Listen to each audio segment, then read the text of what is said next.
আসসালামু আলাইকুম। আজকে আমি আপনাদের মাঝে নতুন একটি ভিডিও নিয়ে আসলাম। আজকে আমি দেখাবো টাইমার টু বিহেভলি কিভাবে কানেকশন করতে হয়। আমরা প্রথমে নিব 220 ভোল্টেজ। 220 ভোল্টেজের এক প্রান্ত আমরা এনসি সুইচের প্রথম প্রান্তে কানেকশন করে নিব এবং এনসি সুইচের দ্বিতীয় প্রান্তটি এনও সুইচের প্রথম প্রান্তে কানেকশন করে নিব। তারপরে আমরা এনও সুইচের দ্বিতীয় প্রান্তটি টাইমারের পজিটিভে কানেকশন করে নিব। এর জন্য আমরা প্রথমে টাইমারটি বেস থেকে খুলে নিব এবং আমরা দেখব যে কত নম্বরে পজিটিভ রয়েছে। আমরা দেখতে পাচ্ছি 7 পজিটিভ রয়েছে।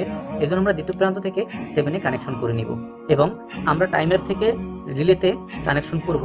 সেজন্য আমরা টাইমারের 7 থেকে টাইমারের 8 একটি শর্ট করে নিব এবং টাইমারের 5 থেকে রিলের 7 নাম্বারে একটি কানেকশন করে নিব।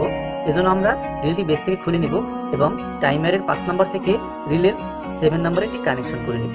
কানেকশন হয়ে গেলে এবারে আমরা টাইমারের 1 নাম্বার থেকে রিলের 8 নম্বরে একটি কানেকশন করে নিব। টাইমারের 3 নাম্বার থেকে রিলের 6 নম্বরে একটি কানেকশন করে নিব। এবারে আমাদের যে 220 ভোল্টেজটা রয়েছে এটির আমরা নেগেটিভটা টাইমারের নেগেটিভ এবং রিলের নেগেটিভে কানেকশন করে নিব। এবারে আমরা রিলের সাথে সুইচের লেসিং করে নিব।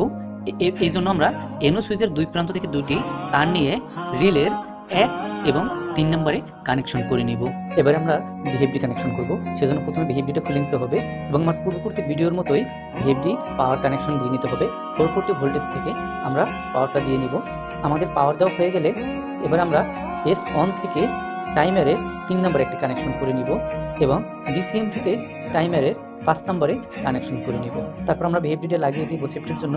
তারপর আমাদের কানেকশন শেষ হয়ে গেলে আমরা রিলে টাইমার সব কিছু আমরা লাগিয়ে নিব এবং লাগানোর আগে অবশ্যই ভালোভাবে দেখতে হবে যে আমাদের কানেকশন সব কিছু ঠিকঠাক আছে কিনা।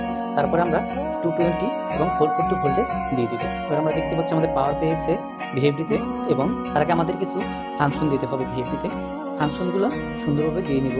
ফাংশনগুলো দেওয়া হয়ে গেলে এবার আমাদের ভেরিটা আমাদের মতো করে নিব। এবার আমরা টাইমারটা সেট করে নিব।